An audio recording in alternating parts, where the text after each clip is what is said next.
Premièrement, la connexion n'est pas une relation. Très souvent, les gens pensent que la connexion est une relation. Vous pouvez avoir une relation avec quelqu'un, vous pouvez même faire une rencontre avec quelqu'un sans que cela soit une connexion. C'est une grosse erreur de croire parce que tu connais quelqu'un que vous êtes connecté. La connexion, c'est au-delà de la rencontre. La connexion, c'est au-delà d'une relation. Alors, si la connexion est au-delà d'une relation et d'une rencontre, alors qu'est-ce que c'est une connexion? Une connexion, c'est une capacité qui lie des personnes ou plusieurs personnes dans le but de donner à l'un ou à l'autre un avenir ou une percée. Ça veut dire que lorsque vous êtes connecté avec quelqu'un, soit cette personne va vous donner la chose qu'elle possède, soit en suivant cette personne-là, vous allez prendre quelque chose qui lui appartient et c'est la chose qui va vous faire entrer dans votre percée et dans votre avenir. En un seul mot, la connexion, c'est une personne qui se soucie de votre percée et de votre avenir. Ces genres de personnes, on les appelle les aides de la destinée. Des personnes que Dieu établit dans ta vie comme des anges.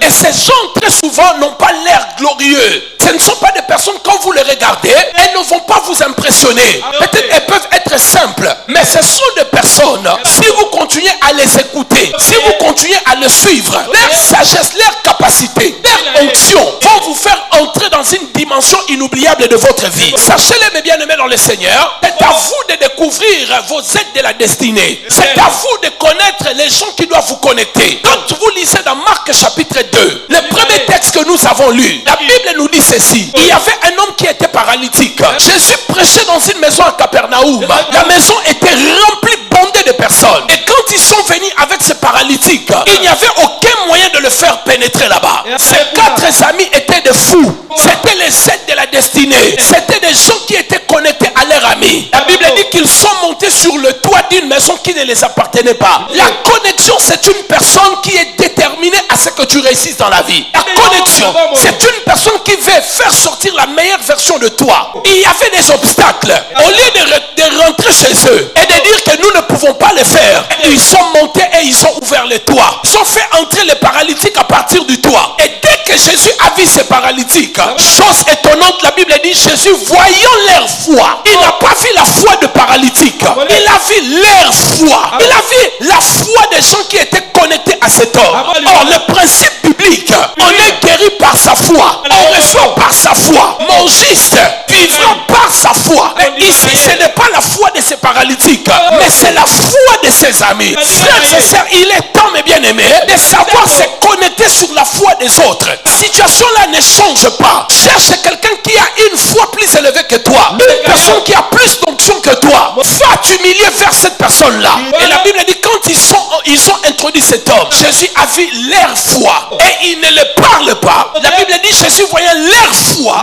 et de conjonction, il dit aux paralytiques, il voit la foi des autres et il parle à une autre personne. Je prie dans le nom de Jésus. Si tu es face à un problème, tu n'arrives pas à trouver la solution, même la foi qui est sur moi puisse agir dans ta vie. La foi de tes frères dans le Seigneur, la foi de tes sœurs dans le Seigneur puisse opérer dans ta vie. Si tu crois, dis Amen 3 fois. La force de l'être humain n'est pas forcément son argent, mais ce sont ses connexions. Vous devez savoir, il arrive un moment dans la vie, l'argent devient limité. On est limité avec l'argent. J'ai eu l'occasion d'aller dans une famille où le monsieur était sérieusement malade. Le monsieur avait tous les moyens possibles. Il pesait des fortunes, ces messieurs. S'il avait il avait peu d'argent, il pouvait peut-être avoir dans les 20-30 millions de dollars. Il avait des maisons partout en ville. Et j'ai vu cette personne en train de mourir. L'argent était incapable de résoudre ses problèmes. Et il fallait faire appel à des prédicateurs, à des pasteurs qui n'ont pas de moyens pour intervenir dans son cas. L'argent ne résout pas tous les problèmes. Je ne dis pas que l'argent est mauvais. L'argent n'est ni diable ni démon. L'argent est bon. Mais sachez-le, la force d'un être humain, ce n'est pas son argent. Ce sont ses connexions. Il arrivera un moment dans la vie, ta situation ne demandera pas l'argent, mais ça va demander une relation. Il arrivera un moment dans ta vie, ta situation ne demandera pas l'argent, mais ça va demander un contact, un coup de fil qui va arrêter cette situation-là. C'est pour cela dans la vie, mes bien-aimés, vous devez avoir des connexions. À tous les niveaux de la vie, vous devez avoir des connexions. Parce que c'est lui qui a des connexions. Il peut se connecter à chaque chose. Vous savez, quand vous coupez la connexion, vous savez comment on était en train de souffrir. On a envie d'envoyer des mails, on a envie de faire des choses. Et la connexion ne passe pas. Dis après moi la connexion. La connexion, elle est importante. Paul, malgré la révélation, malgré la puissance puissance et l'onction qu'il avait. Mais c'est la relation, la connexion de son évêque qui l'avait sauvé. Les Juifs font un guet-apens contre Paul. Ils ont dit, nous allons tuer Paul. Le Saint-Esprit était là. Il pouvait donner la révélation à Paul. Et vous savez ce qui va se passer? Dieu va envoyer les neveux de Paul. Il passe par là et il entend ce qu'ils étaient en train de dire. Il est venu dire à Paul, faites attention, les Juifs cherchent à te tuer. Laissez-moi vous dire une chose. Là où Dieu t'a déjà parlé, il ne te donnera pas une révélation. Si Dieu t'a parlé par un homme, de faire attention sur ces chemins-là, il ne te donnera pas la révélation. Il y a des conseils. Ils sont comme les paroles de Dieu. C'est comme les conseils du roi David. La Bible dit qu'Achitophel, ses paroles, ses conseils étaient comme la parole de l'Éternel. Ce qu'il disait, ça avait presque le poids de la parole de l'Éternel. Parfois, Dieu ne nous donne pas la révélation, mais il nous prévient par nos autorités spirituelles.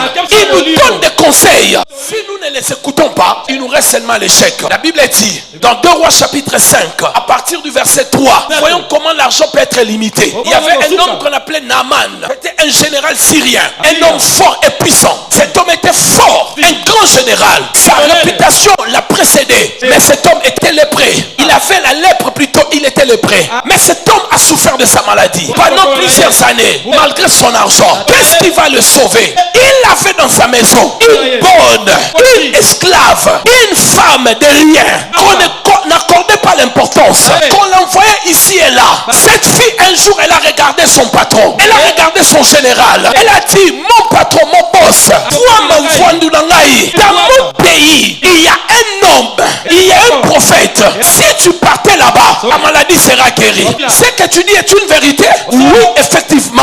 Alors il va se connecter avec cette fille.